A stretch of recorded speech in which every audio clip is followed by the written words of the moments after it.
코로나19로 우리 삶의 많은 것들이 달라진 가운데 우리 아이들의 학교 생활에도 큰 변화가 생겼죠. 학교보다 집에서 공부하는 시간이 늘면서 어떻게 공부시켜야 하나 막막한 학부모들이 많아졌고요. 그러다 보니 공부, 교육에 관한 책의 인기도 덩달아 높아졌다고 합니다.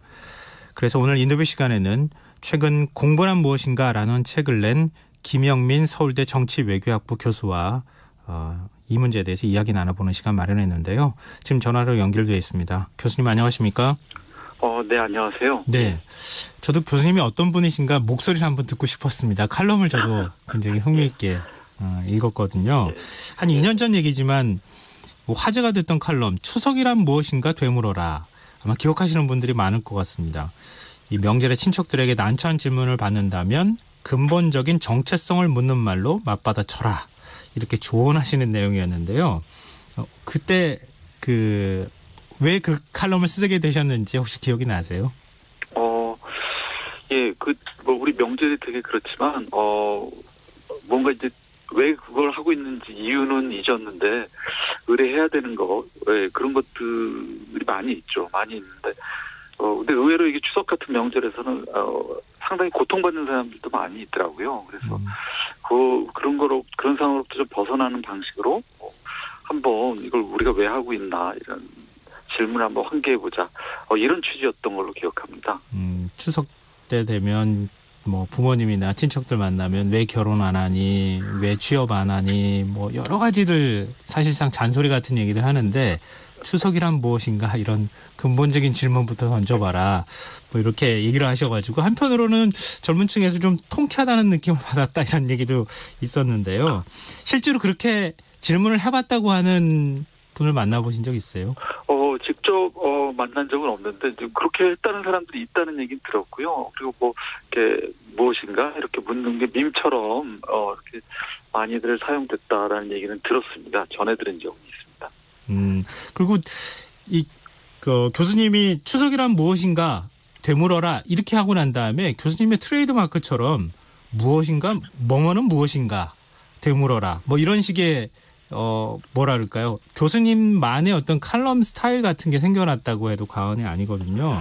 근데, 지난 8월엔 공부란 무엇인가라는 책을 내셨습니다. 이게 어떤 내용의 책입니까? 사실 뭐 우리나라 사람들이 공부에 살짝 미쳐 있다고 할 정도로 어렸을 때부터 공부에 지극한 관심이 있는데 제가 보기에는 이게 꼭 바른 방향으로 이렇게 되어 있는 공부인가 이런 거에 대해서 평소에 의심이 좀 있었고 그리고 제가 평생 해오던 게 이 관련된 일을 해왔기 때문에 차제에 한번 이에 관한 생각들 한번 정리해보자 이렇게 생각한 게 계기가 됐습니다. 그럼 책 읽고 나면 공부란 무엇인가 알 수 있게 되는 건가요? 그렇게 희망하고요. 읽은 분들이 공부란 무엇인지 감을 잡기를 바라고 그리고 그렇게 되지 않더라도 적어도 공부란 뭘까 하고 질문을 던져보기를 바라는 그런 소망을 담은 제목입니다. 공부란 무엇인가 하고 거기에 대한 대답도 있겠지만 스스로 공부란 무엇인가 하고 질문을 던져보기를 바랍니다. 또 우리나라 학생들 수험생 그리고 또 수험생을 둔 학부모 모두 다 고민하고 있는 거 아닌가 공부란 이런 생각이 좀 드는데요. 공부란 무엇인가를 읽으면 좀 도움이 될 수 있을까요? 바로 눈앞에 목전에 닥친 어떤 시험 성적을 올리는 데는 아마 큰 도움은 안 될 겁니다. 그렇지만은 장기적으로 봤을 때는 본인의 역량이나 본인이 좀 더 고양된 삶을 사는 데는 도움이 되지 않을까 하는 기대를 가지고 있습니다. 근데 자꾸 공부해서 그런데요.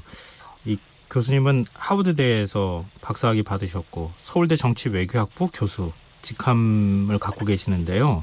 평생 공부하신 거잖아요. 근데 교수님한테 좀 질문 드려보고 싶어요. 교수님에게 공부란 무엇인가요? 어려운 질문이긴 하지만 보통 그렇게 대답합니다. 그 책에도 그렇게 쓰긴 했지만 그냥 살 수는 없어서 하고 있는 일이라고 제가 말하곤 하는데요. 그냥 살 수만 없어서 뭔가를 하고 살아야 되니까 그중 공부라는 거는 그래도 상당히 우리가 즐거움을 느낄 만한 활동이고 그런 의미에서 하고 있는 건데요. 근데 분명한 건 어떤 목적을 위한 수단으로 공부하지는 않았습니다. 저는 그 점은 하는 게 맞지 않았나 이렇게 돌이켜 생각해 보기도 하는데요. 어떤 목전의 목적을 위한 단순한 수단으로서 공부한다기보다는 그냥 살아나가면서 함께해야 될 어떤 동반자와 같은 활동으로 간주해온 것 같습니다. 교수님은 혹시 공부가 재밌으신가요? 믿거나 말거나 그렇습니다. 제가 정말요? 썼지만 공부라는 게 굉장히 즐거울 수 있는 활동이라는 제 확신이 있고, 그리고 그렇게 못하는 거는 뭔가 공부에 대한 지금 방향 설정이나 기대나 자세나 이런 것이 문제가 있을 뿐이지 근본적으로 굉장히 즐거울 수 있는 활동이죠. 그럼 공부 잘하셔가지고 그런 거 아닙니까, 교수님? 아니요. 이게 잘하고 못하고를 떠나서 어제 나보다 조금 나아지는 오늘의 나를 발견하는 건 상당한 희열과 쾌감을 주는 그런 느낌입니다. 그래서 꼭 잘한다기보다는 어제 나보다 나아지는 느낌? 이거는 누구나 향유할 수 있는 그런 감각이죠. 공부를 그 수단이나 목적으로 생각하지 않는다면 정말 공부도 재미있을 수 있겠다 이런 생각이 드는데 이거 입시에 다 매달려 있는 상황이니까 그렇습니다. 공부가 목적이 될 수밖에 없잖아요. 수단이 되고 뭐 출세길로 가기 위해서는 공부를 잘해야지 된다 이런 이제 부담감을 갖고 있는 것인데 참 딱히 답이 없어서 공부라는 게. 그런데 그 교수님은 정치 사상사를 가르치시는 걸로 알고 있어요. 이 정치 사상사라는 게 어떤 내용입니까? 커리큘럼이? 간단히 말하면 뭐 정치 사상이라는 게 우리가 어떻게 더불어 살아야 되는가라는 질문을 던지고 거기에 대해서 답하는 학문입니다. 근데 이제 정치 사상사는 역사적으로 그 답이 다 달라졌다고 생각하고 그 답들을 쭉 공부한 다음에 오늘날에는 어떻게 하는 게 좋을까 이렇게 생각해 보는 겁니다. 그러니까 더불어 사는 방법, 왜 어떻게 하면 잘 더불어 살 것인가 그런 질문에 답하는 학문이죠. 그럼 교수님께 한국 정치는 왜 이렇습니까? 이렇게 질문하는 사람들은 없나요? 그런 사람들이 있습니다. 저기 병원에 친척분을 간호하다가 야단 맞은 적도 있어요. 그 직업을 안 그 의사 선생님이 저 왜 이러냐 느닷없이 야단을 치셔서 당황했던 기억도 있습니다. 그게 제가 한국에 귀국한 지 거의 얼마 안 됐을 때였는데요. 그러면 그런 질문 받으실 때 뭐라고 얘기해 주세요? 간단한 답은 없다 그러죠. 이게 우리가 한국 정치가 잘못됐다, 문제가 있다 이렇게 했을 때 어떤 특정 대상을 악마로 만들고 저 사람 때문에 안 되고 이것 때문에 안 되고 이렇게 단순하게 원인을 우리가 생각하기 쉬운데 또 그렇게 생각하고 나면 속이 시원하니까 그렇죠. 그렇게 생각하지 않는 게 첫걸음인 것 같습니다. 문제는 뿌리 깊고 상당히 복잡하다는 거 그걸 받아들이는 데부터 좀 시작할 필요가 있지 않나 하는 게 제 생각입니다. 너무 선악구도로 정치를 바라보지 마라. 문제를 간단히 하고 저것만 없애면 모든 게 풀릴 것 같다. 저것이 모든 악마의 근원이다. 이런 생각은 우리가 그런 걸 제거했을 때 사실은 문제가 다시 또 반복될 수도 있거든요. 그러니까 그런 성급한 해결로부터 조금 우리가 호흡을 가다듬는 게 저는 필요한 일이라고 생각합니다. 그리고 지금 코로나19 상황이어서 학생들 못 만나고 계시잖아요. 온라인으로 그렇죠. 수업을 하시죠? 예. 수업하실 때 학생들이 그 질문을 교수님께 많이 합니까? 많이 할 수밖에 없습니다. 그래요?